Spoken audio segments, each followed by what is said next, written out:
The excitement didn't stop there, though. As they dug deeper, they uncovered a rare horizontal tunnel. The tunnel's crossbeams, which had clearly withstood the test of time, offered concrete evidence of its age and purpose. This find was particularly thrilling as it matched the tunnel described by Dan, which added credibility to their discoveries. The presence of the crossbeams and the tunnel's orientation provided solid proof that they were on the right track. The following week, Rick and Gary returned to the swamp with renewed excitement. This was no ordinary visit. They were driven by the promise of uncovering more about the mysterious stone-paved feature they had discovered earlier. Gary, in particular, was buzzing with enthusiasm. He had never had the chance to explore this part of the island properly due to the swamp's notoriously high water levels. Now, with the water somewhat receding, they had an opportunity to delve deeper into this enigmatic area. Exploring the swamp. From the looks of it, the swamp was shaped like a triangle, its murky waters and dense vegetation creating an almost otherworldly atmosphere. Rick had always believed this was one of the most intriguing spots on Oak Island. It had a sense of hidden depth and potential that drew him in. Despite having found some fascinating artifacts, like the stone-paved feature, they had yet to connect these discoveries to the money pit or other significant sites. Rick's optimism was unwavering, though. He knew that every inch of the island held the potential to reveal something monumental.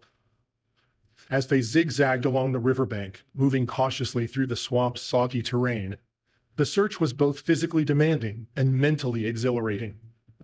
The waterlogged ground made every step a careful maneuver, and the dense foliage often obstructed their view. Yet, the thrill of potential discovery spurred them on. Gary, with his metal detector in hand, was on high alert for any signals that might lead them to something significant. Suddenly, Gary's detector emitted a promising signal near the water's edge. Rick's heart raced with anticipation as they carefully excavated the area. The waterlogged earth gave way to something solid. Rick's hands, coated in mud and sweat, carefully unearthed a small but intriguing find. A ring. At first glance it seemed simple and unadorned, but its presence was anything but ordinary.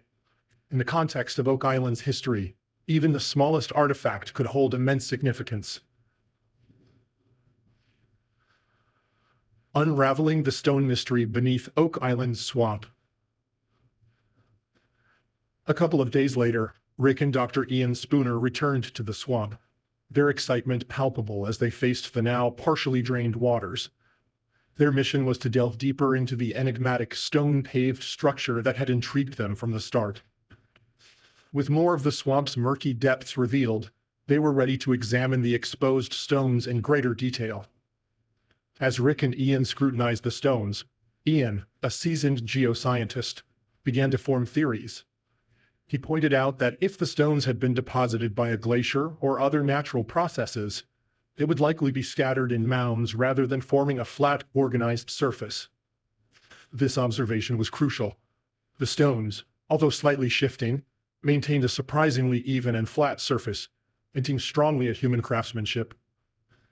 On top of that, Rick took numerous photographs of the area, eager to share the findings with his brother Marty, who was equally invested in piecing together the island's mysteries.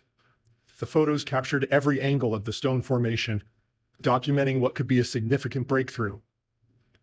Meanwhile, Ian continued his examination of the swamp's sediment layers.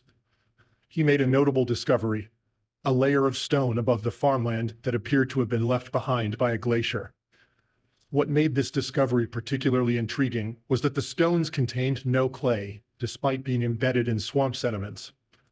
This anomaly suggested that the stones had been deliberately placed there, as natural processes alone couldn't account for their specific arrangement.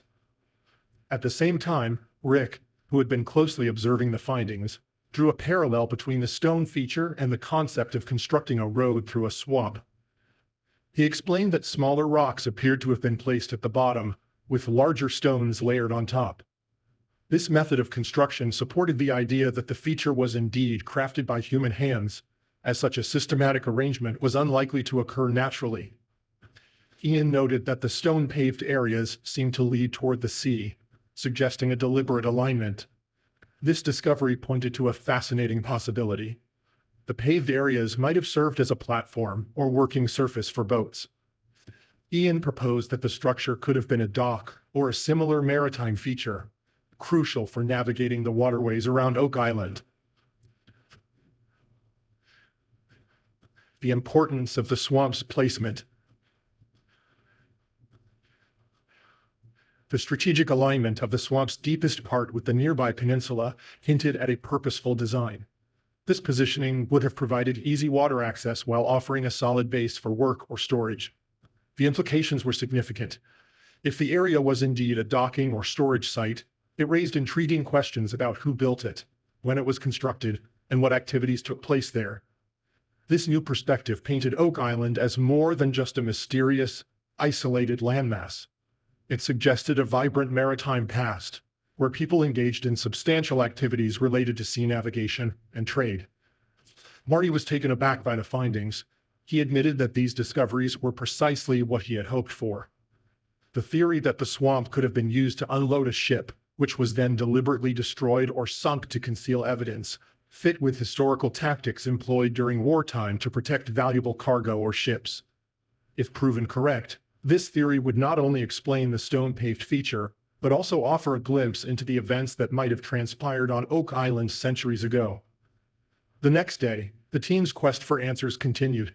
Jack Begley and metal detecting expert Gary headed to the area they dubbed the Eye of the Oak Island Swamp, a spot they believed might yield further clues or artifacts.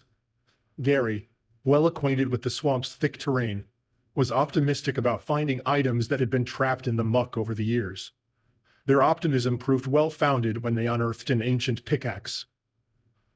Hidden worlds underneath the swamp.